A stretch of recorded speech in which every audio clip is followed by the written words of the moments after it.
270 feet beneath the Baltic Sea, where sunlight hasn't reached in 80 years, an AI-powered drone just sent back footage that 3 governments tried to classify within hours. The target was the Wilhelm Gustloff, a shipwreck that holds more bodies than the Titanic, Lusitania, and Britannic combined. When researchers finally penetrated the Nursery deck using millimeter precision scanning technology, they found over 5,000 bodies frozen in positions that tell a story no survivor ever could. But here's what made officials shut down the mission. The AI didn't just map the wreck. It reconstructed the final 6 minutes, frame by frame, body by body. And what it showed happening in that Nursery contradicts 80 years of official reports. This isn't a story about a sinking ship. This is forensic evidence of something far worse. January 30th, 1945, the port of Gotenhofen. The Wilhelm Gustloff sits low in the water, so overloaded her plimsoll line has disappeared beneath the surface. She was designed for 1,800 passengers. Today, over 10,600 are crammed into every available space, but the manifest won't show that number, because at least 2,000 more pushed aboard after the official count stopped. No one kept records in the final hours. People weren't passengers, they were cargo. Human cargo fleeing the advancing Soviet army. The Nursery deck occupies the forward section, E-deck, below the waterline. In peacetime, this space held a children's play area with painted murals and wooden toys. Now it's a survival shelter, every square foot packed with mothers and infants. The temperature inside hovers at 34 degrees Fahrenheit. The heating system failed weeks ago. Outside, the Baltic Sea is colder, 39 degrees. Cold enough to kill in 12 minutes. At 9:08 p.m., the Gustloff clears the harbor. 1 torpedo boat escorts her, 1 destroyer. That's all the protection the Kriegsmarine can spare. The route takes her through shallow coastal waters known as the Stolp Bank. The captain, Friedrich Peterson, knows the danger. Soviet submarines hunt these waters. But the alternative route crosses a newly laid minefield. He chooses submarines over mines. Navigation lights are extinguished. Radio silence is maintained. In the darkness ahead, a periscope rises. Soviet submarine S-13 tracks the Gustloff for 17 minutes. Commander Alexander Marinesko can't believe what his sonar shows. A massive target, barely escorted, moving in a straight, predictable line. He closes to 700 meters, too close for the torpedoes to miss. At 9:16 p.m., he gives the order. 3 torpedoes fire, all 3 find their mark. The first torpedo strikes the bow, directly beneath the Nursery deck.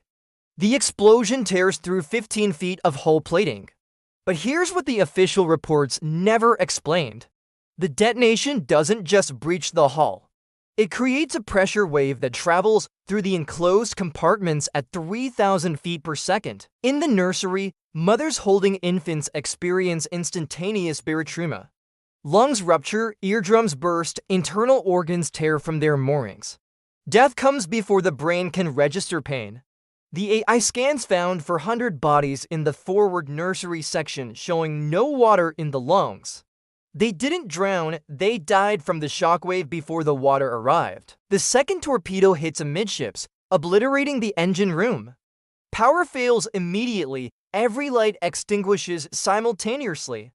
The entire ship plunges into absolute darkness. No emergency lighting, no backup systems, just instant, total black. The third torpedo strikes the crew quarters, killing most of the off-duty sailors who might have organized an evacuation. Now here's where the timeline becomes critical. The Wilhelm Gustloff doesn't sink slowly like the Titanic's to hours and 40 minutes. She has 72 minutes from impact to total loss, but the Nursery deck has far less time. The AI reconstruction calculated water ingress rates based on torpedo damage, hull configuration, and list angle. Their conclusion was devastating. The Nursery had 6 minutes before water reached the ceiling. The watertight doors designed to contain flooding become death traps. When the explosion hits, automatic systems seal 4 of the 6 Nursery exits. They're supposed to prevent water from spreading to other compartments, Instead, they trap everyone inside. The remaining two exits lead to stairwells already clogged with refugees from lower decks. The AI mapping shows something that survivor testimony missed. Those stairwells weren't just crowded. They were physically blocked by structural damage from the torpedo impacts. Ceiling panels had collapsed, handrails had torn loose. The passages that should have saved lives had become obstacles. In the nursery, mothers make impossible calculations. The water rises at 18 inches per minute. It's freezing cold. It's pitch black. Children are screaming, "Which way is out?" The AI found bodies clustered at all 6 exit points. Some reached the doors and died trying to open them. Others died in the crush as hundreds pushed toward the same escape routes. The scanning revealed something particularly haunting. 53 cribs remained attached to the walls. Each one still contained a small body, infants who couldn't walk, couldn't climb, couldn't save themselves. Their mothers must have made a choice in those final seconds: try to save the baby or save yourself. The AI found most mothers positioned beside the cribs. They chose to stay. The ship's list accelerates everything. Within 4 minutes, the Gustloff tilts 25 degrees to port. Walking becomes climbing. Standing becomes impossible. In the nursery, the angled floor sends water rushing toward the port side. Bodies tumble in the current. The AI detected this in their positioning. The starboard side of the nursery contained fewer remains. The port side was stacked with them. Everyone slid downhill as the ship rolled. By minute 6, the water reaches the ceiling in the forward nursery section. But here's what makes this different from other maritime disasters. The air doesn't escape, it gets trapped. The AI scans found air pockets preserved for decades in the overhead spaces, which means some people survived the initial flooding. They found 6 inches of breathing space between the water surface and the ceiling. They treaded water in absolute darkness in 39-degree cold and waited for rescue that would never come. Hypothermia takes 10 to 15 minutes in water this cold. Loss of consciousness comes first, then cardiac arrest, then death. Those air pockets became slow-motion execution chambers. If you're still here, you've just learned how 5,000 people died in 6 minutes while the world forgot they existed. Comment "never forget" below if you think this story deserves to be told. And if you haven't subscribed, do it now and turn on notifications. Because what the AI found in the adjacent compartments is somehow even worse. Your support helps us expose the tragedies that governments buried. The aft nursery section survived for minutes longer. The explosion damage was less severe here. The exits remained partially accessible. The AI reconstruction shows that approximately 200 people escaped from this section, but 800 did not. Why? Because the lifeboats couldn't be deployed. The Gustloff carried enough lifeboats for 5,000 people. Regulations required it. But when the crew tried to lower them, 3 critical problems emerged.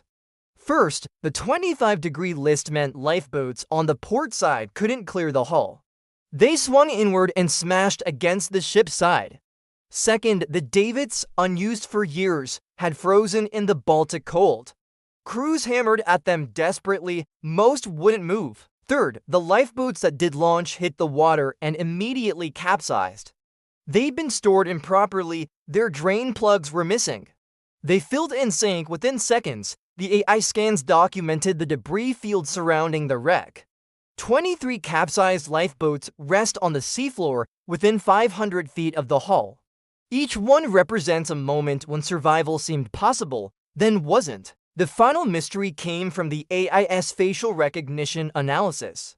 This is where the technology crossed a line that some researchers argue should never have been crossed.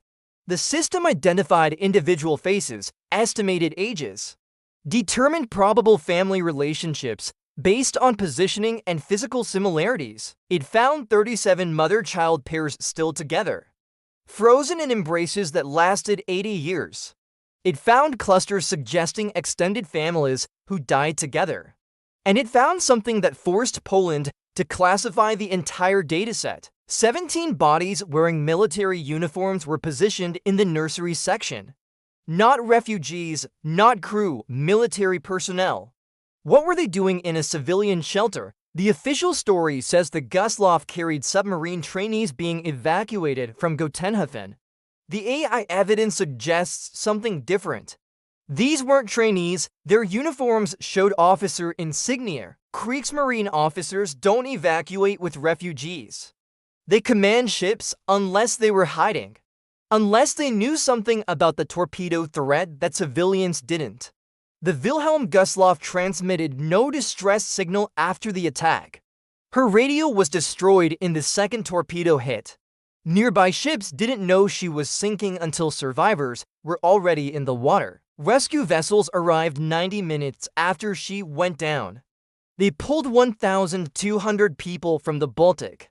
Over 9,400 died, most from hypothermia, some from drowning, and 5,000 in that nursery from something worse, trapped, frozen, forgotten. Here's what makes this the deadliest maritime disaster in history and simultaneously the least known.